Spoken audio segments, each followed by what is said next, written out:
హరి ఓం. ఈరోజు తేదీ 10/5/25 శనివారము. గీతాపఠనం అనే క్లాసులో శ్రీ ఆశారాం బాపూజీ ఆశ్రమములో ఈరోజు చిన్నారులకు 15వ అధ్యాయము నుండి 1, 2, 3 శ్లోకాలు నేర్పడము జరిగింది. శ్రీకృష్ణ పరబ్రహ్మణే నమః. శ్రీమద్భగవద్గీత అథ పంచదశోऽధ్యాయః. పురుషోత్తమ ప్రాప్తియోగః.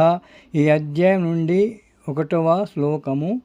దీన్ని 4 విధాలుగా విభజించి ఒక్కొక్క చరణాన్ని 3 సార్లుగా చెప్పుకుందాము.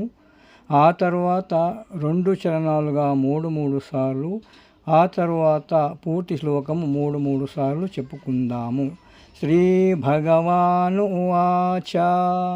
ఊర్ధ్వమూలామధశాఖం ఊర్ధ్వమూలామధశాఖం ఊర్ధ్వమూలామధశాఖం అశ్వత్థం ప్రాహురవ్యయం అశ్వత్థం ప్రాహురవ్యయం అశ్వత్థం ప్రాహురవ్యయం. 3వ చరణం. ఛందాంసి యస్య పర్ణాని ఛందాంసి యస్య పర్ణాని ఛందాంసి యస్య పర్ణాని. 4వ చరణం. యస్తం వేద స వేదవిత్ యస్తం వేద స వేదవిత్ యస్తం వేద స వేదవిత్. ఇప్పుడు పై చరణం ఒక లైన్ 3 సార్లు.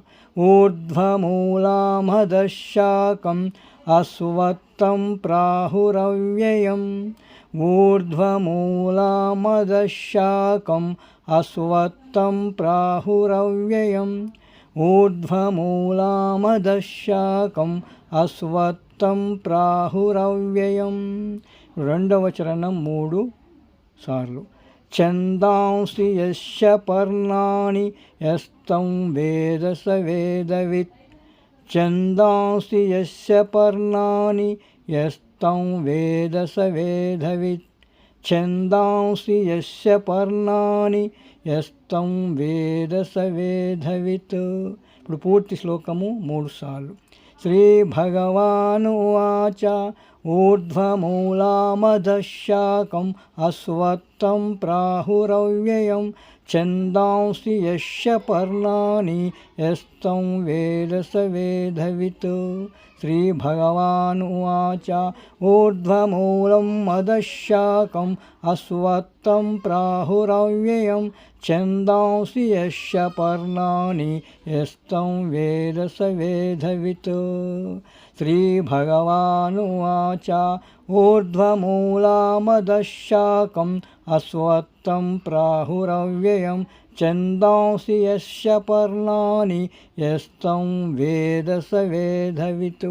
ఈ విధంగా నేను చెప్పినట్టు మీ శ్లోకాన్ని చూస్తూ ఈ 3 సార్లు ప్రతిదీ కూడా 3 సార్లు మీరు శ్లోకాన్ని చూస్తూ అంటే ప్రాక్టీస్ అవుతుంది. శ్లోకము త్వరగా నేర్చుకోవడానికి వీలవుతుంది. గోపాలకృష్ణ భగవానికి జై.